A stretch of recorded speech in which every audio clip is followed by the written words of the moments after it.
حضرت ابن شماسہ المہری رضی اللہ تعالیٰ عنہ صحابی ہیں، اور یہ بھی صحیح مسلم میں حدیث ہے، ان کی وفات کا وقت آ گیا، فبکا طویلا، ہچکی بندھ گئی اور دیر تک روتے رہے۔ صحابہ کرام عیادت کے لیے آئے، انہوں نے پوچھا کیوں روتے ہو؟ ہائے ہائے کیوں روتے ہو؟ تو ہچکی کے حال میں کہنے لگے کہ مجھے حضور سے زیادہ کوئی محبوب نہ تھا صلی اللہ علیہ وسلم، اپنی موت کا وقت، اور میری نظر میں آپ سے بڑھ کر کوئی بزرگ نہ تھا،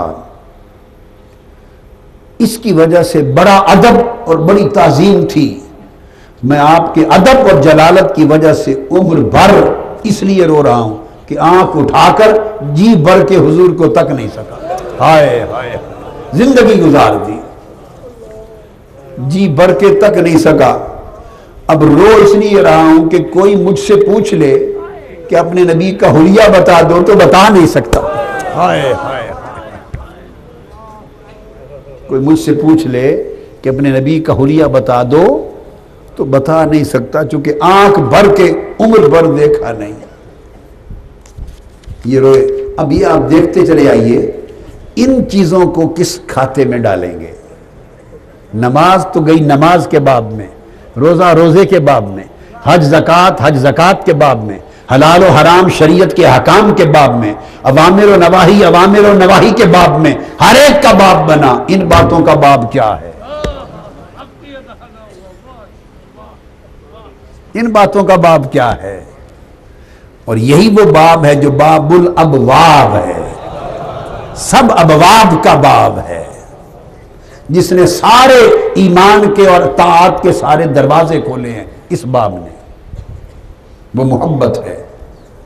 پھر صحابہ کا طریقہ تعظیم میں یہ تھا، ابو داؤد میں، سنن ابی داؤد میں حدیث سیاستہ میں صحابہ کہتے ہیں، عبداللہ بن عمر رضی اللہ تعالی عنہ وہ بیان کرتے ہیں کہ ہم کہیں سے آئے، سواریوں سے اترے، تیزی سے آقا کے قریب ہوئے، طریقہ صحابہ کا کیا تھا، جب ملتے تو حضور کے دست مبارک کو بوسے لیتے تھے، ہاتھ چومتے تھے۔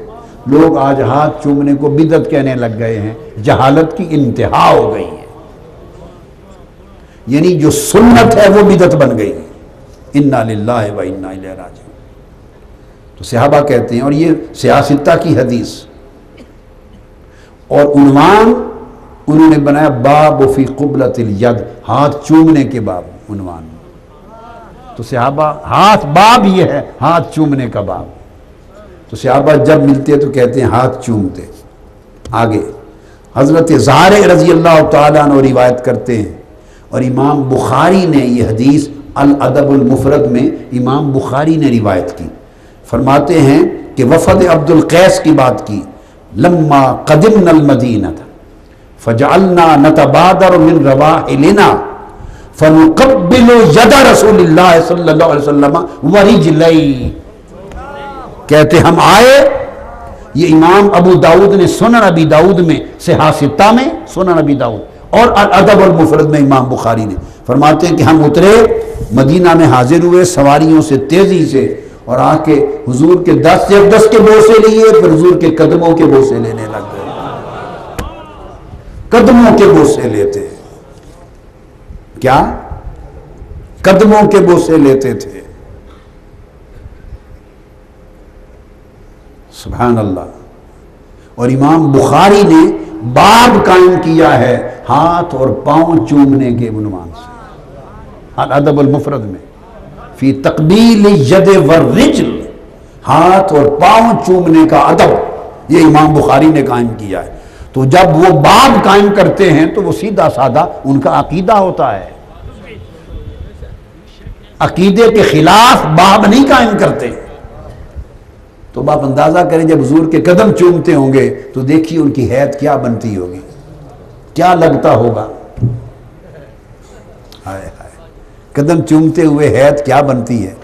آج لوگوں نے اس کو بھی شرک بنا دیا ہے، اس لیے کہ علم کی کمی۔ پھر عبداللہ بن عمر رضی اللہ تعالیٰ عنہ سے مزید روایت ہے کہ کچھ صحابہ سے، سنن ابی داؤد میں ہے، مسند احمد بن حنبل اور الادب المفرد میں امام بخاری نے، کسی جنگ سے آ گئے کسی حکمت کے پیش نظر، گھبرائے ہوئے تھے، نماز فجر میں پیش ہوئے تو عرض کی یا رسول اللہ ہم فرار بگوڑے ہیں۔ فرمایا بگوڑے نہیں، تم پلٹ کے حملہ کرنے والے ہو۔ بس پھر ہم دوڑ پڑے، سن کر آقا علیہ السلام کے دست بوسی ہاتھ چومنے لگ گئے، اور جب ہم ہاتھ چومنے لگ گئے تھے تو حضور نے فرمایا انا فئۃ المسلمین، میں سب مسلمانوں کی پناہ گاہ ہوں، پناہ گاہ ہوں۔